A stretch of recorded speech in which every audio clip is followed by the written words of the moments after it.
Why we are seeing the kind of misinformation that is also being spread on the ground right now, viewers, and the ramification of that kind of a misinformation campaign that we can see on the ground. But a huge announcement coming to light in the midst of this violence, in fact, breaking out. The army chief, in fact, coming out and clarifying that the first Agniveer, India will get their first Agniveer by December. The recruitment process, in fact, will start by that time. That is at least the time frame that is being given by the army chief. And now we are also seeing how he has come out and clarified that the people need to take a step back and see the exact contents of the Agniveer scheme as well before they react.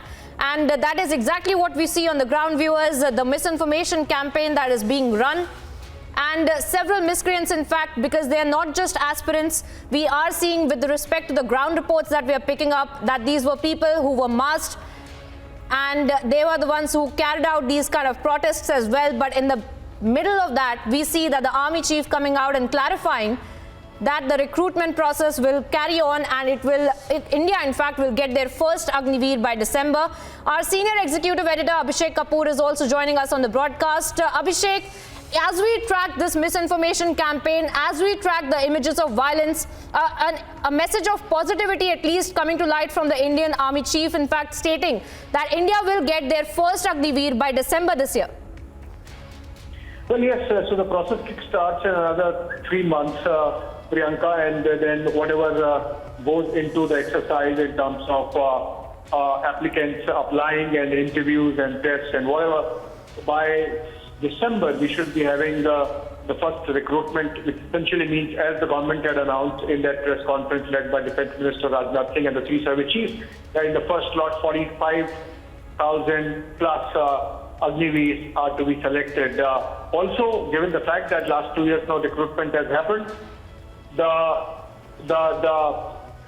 criteria of age has been relaxed by 2 years on the upper side, from 21 years to 23 years. So that all those who could not appear in the last 2 years can also be accommodated. And that's why all this arson, violence, rioting, and the protests that are going on are uncalled for. The army chief clearly stating that there seems to be a misinformation, that except for this 4 years, this entire change, in fact, is about making the army younger, leaner, fitter, meaner, and even in the bargain, all these youngsters who would not remain with the defense forces would still have earned by the age of 2021 about 20 lakh rupees. And on leaving the army, they would have a corpus of, or they would be given a golden handshake of about 11 lakh rupees. And if they were not Agniveers, if they were just doing a plain vanilla university course, they would not have earned any money, they would not have had any specialized skill set, they would not have had any corpus. So this is a scheme which is good in all measures. In fact, once they leave the forces, and even if they are not absorbed, in the case that they are not absorbed in the Army, Navy, Air Force, they would still have a lot of hand-holding by the government and its various agencies and departments. The Home Ministry has already announced that Agniveers would get preference in jobs in paramilitary forces, central paramilitary forces. Already half a dozen and more state governments have come out with statement that Agniveers would get preference in appointments and jobs in state police forces. Apart from that, various state and central departments and ministries would have preference allowances for these soldiers coming back to the civil society. Apart from that, hand-holding would be done.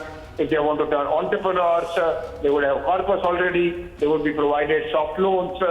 And those who want to study further, they would be provided bridge degrees. So I think the government has really thought through all this, and that's after a lot of internal communication and dialogue and fine-tuning, this scheme has been brought out. All these protests and violence that we are seeing are essentially by either those who are misinformed or those who are motivated. In fact, there seems to be a proper political backing element also, as can be seen in the case of Bihar. Many pictures have come out of the protesters not actually being applicants or youngsters, but proper political activists. In fact, the administration has taken note of it and agencies are working on it. You would see some crackdown happening on that front.